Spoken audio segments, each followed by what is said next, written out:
বেড়ে গিয়েছিল। সূর্যের তাপে লোকেরা নিস্তেজ হয়ে যাচ্ছিল।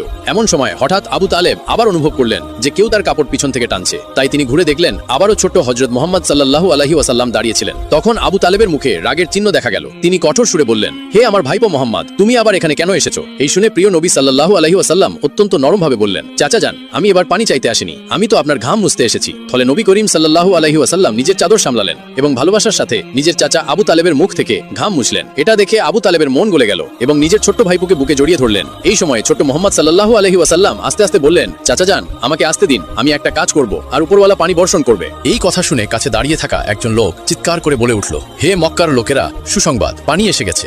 লোকেরা অবাক হলো এবং মুহাম্মদ সাল্লাল্লাহু আলাইহি ওয়াসাল্লামের দিকে মনোযোগী হলো। সবাই ডাকলো, হে মুহাম্মদ, চলে এসো, তাড়াতাড়ি চলে এসো। ফলে মুহাম্মদ সাল্লাল্লাহু আলাইহি ওয়াসাল্লাম এগিয়ে এলেন এবং কাবার কাছে দাঁড়িয়ে জিজ্ঞাসা করলেন, তোমরা কি করছিলে? লোকেরা বলল, আমরা বৃষ্টির জন্য দোয়া করছিলাম। তখন মুহাম্মদ সাল্লাল্লাহু আলাইহি ওয়াসাল্লাম বললেন, যখন তোমরা দোয়া করছিলে তখন আমি পেছনে ছিলাম, এখন যখন আমি দোয়া করব আর তোমরা সবাই আমার পেছনে থাকবে। এটা শুনে 20 জন লোক আদব করে পেছনে সরে গেল, কিন্তু 12 জন সরদার অহংকার করে বলল, এই 9 বছরের ছেলেটি সামনে আর আমরা পেছনে, আমাদের ইজ্জত কমে যাবে। তখন মুহাম্মদ সাল্লাল্লাহু আলাইহি ওয়াসাল্লাম শান্তভাবে বললেন, হে মক্কার লোকেরা, পেছনে সরে যাও, কারণ এখন যদি আমি পেছনে সরে যাই তাহলে বৃষ্টি আর কখনো আসবে না। তখন 20 জন লোক ঘাবড়ে গেল। তারা 12 জন জেদি সরদারকে বলল, সাবধান, যদি মুহাম্মদ সাল্লাল্লাহু আলাইহি ওয়াসাল্লাম পেছনে সরে যান তাহলে আমরা সবাই ধ্বংস হয়ে যাব। এটা শুনে সেই 12 জনও নরম হয়ে গেল এবং সবাই পেছনে সরে গেল। এভাবে মক্কার বড় বড় সরদাররাও ছোট্ট মুহাম্মদ সাল্লাল্লাহু আলাইহি ওয়াসাল্লামের পেছনে দাঁড়িয়ে গেল।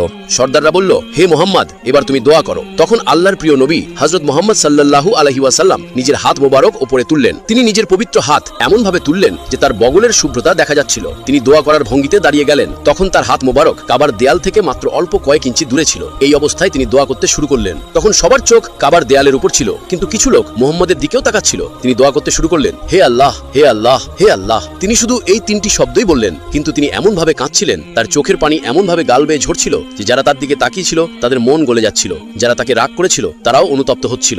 যখন আল্লাহর প্রিয় নবী হযরত মুহাম্মদ সাল্লাল্লাহু আলাইহি ওয়াসাল্লাম কাঁদতে কাঁদতে এই 3টি শব্দ বললেন, তখন সাথে সাথে কাবার পিছনের দিক থেকে এক খণ্ড মেঘ দেখা গেল। কেউ কিছু বোঝার আগেই সেই মেঘখণ্ড মক্কার ওপরে এসে গেল। সাথে সাথে পুরো আকাশ কালো হয়ে গেল আর কিছু মুহূর্তের মধ্যেই মুষলধারে বৃষ্টি শুরু হয়ে গেল। বৃষ্টি এত দ্রুত এবং এত জোরে নামছিল যে মক্কার পুরো জমিন জলে ভিজে গেল। যারা বৃষ্টি চাইছিল তারা সবাই খুশি হয়ে গেল। তাদের মনে আর কোনো অহংকার রইল না। এখন তারা সবাই দৌড়াতে লাগলো। তারা সেই রক্ত মেশানো পাত্রের দিকে দৌড়াতে লাগলো। তারা সেই পাত্রের উপরে হাত ধরে দাঁড়িয়ে রইল। তাদের হাত রক্তে মাখা ছিল, কিন্তু ওপর থেকে বৃষ্টি এত জোরে পড়ছিল যে সেই বৃষ্টির জলের মাধ্যমে হাত ধুয়ে পরিষ্কার হয়ে গেল। তাদের রক্তও পরিষ্কার হলো এবং তাদের অন্তরও পরিষ্কার হলো। তখন মক্কার প্রত্যেকটি মানুষ আল্লাহর প্রিয় নবী হযরত মুহাম্মদ সাল্লাল্লাহু আলাইহি ওয়াসাল্লামকে ভালোবাসার সাথে দেখছিল। তাদের মনে একটি চিন্তা আসছিল, এই 9 বছরের ছেলেটি কত পবিত্র।